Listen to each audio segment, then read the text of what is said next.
Well, good afternoon, everyone, and welcome back to our 2:30 daily public update.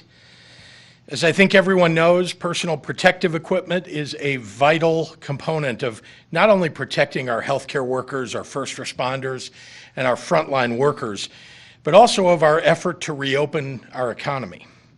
So I want to start today by updating you on our ongoing sourcing of PPE. We've now distributed nearly 20 million items of PPE to county public health departments, to hospitals, nursing homes, and nonprofit organizations in communities in every corner of our state, including all 102 of our counties. In total, we've sent out 10.1 million surgical masks, over 1.8 million N95 masks, over 173,000 gowns, over 7.7 million gloves, and over 440,000 face shields. I'm pleased to say that on Monday we received a shipment from the Federal Emergency Management Agency of over 300,000 N95 masks and over 500,000 KN95 masks, 1 million gloves, among other necessary supplies. And I'm grateful to our partners at FEMA for this support.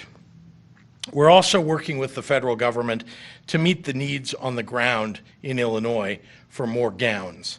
We've submitted a critical needs request to FEMA for 900,000 gowns, making it clear that this is a priority for us. I have personally spoken with Vice President Pence about the importance of this ask.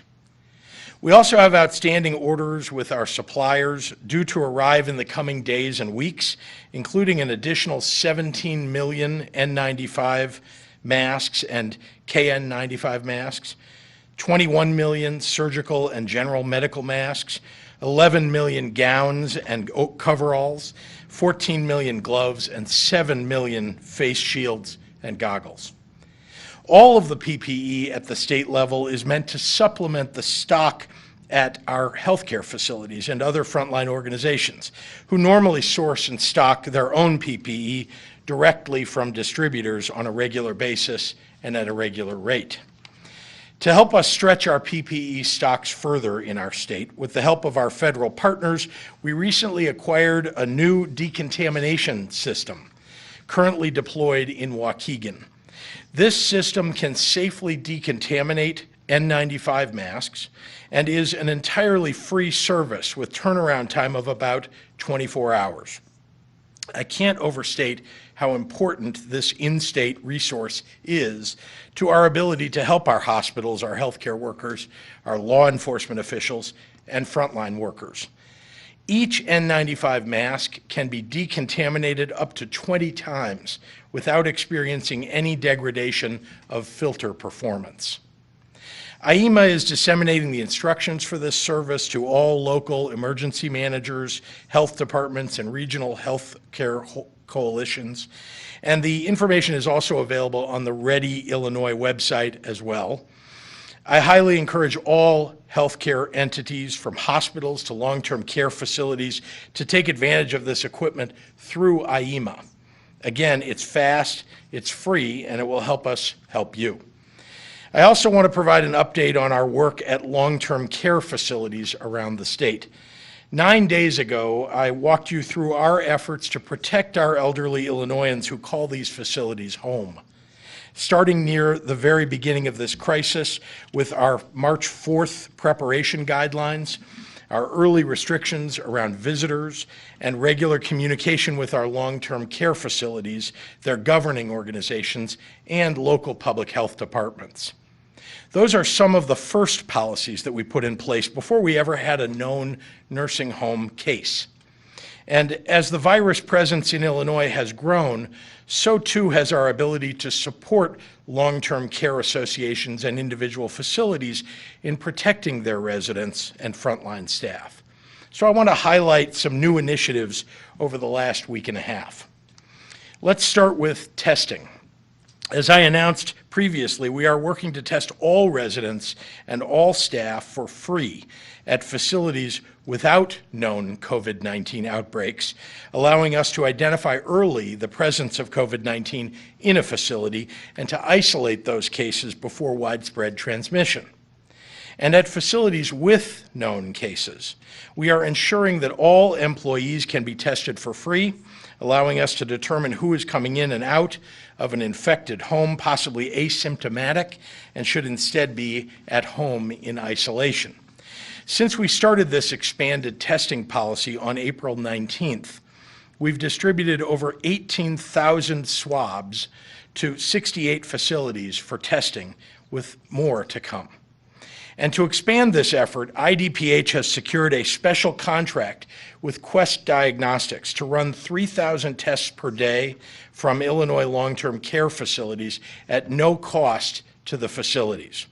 And Quest has promised to provide results in a 48-hour window, ensuring that IDPH local health departments and long-term care facilities have the answers that they need to act quickly and decisively to protect other staff and residents. Let's also talk about developments in staffing and IDPH's ability to deploy teams to facilities to assist long-term care staff and local health departments in responding to an outbreak. Local health departments are the first line of communication and support for our more than 1,000 private long-term care facilities in all elements of our COVID-19 response. That said, the Illinois Department of Public Health has prioritized protecting the healthcare workers and the residents at these facilities. These are some of our most vulnerable Illinoisans, and the state will do everything in its power to protect them. For many weeks now, we've deployed infectious disease control experts, advisors, and Project Hope volunteers to these facilities, and they will continue to operate as a part of our response. But beginning today, we're adding a new clinical support program to our ongoing protective efforts.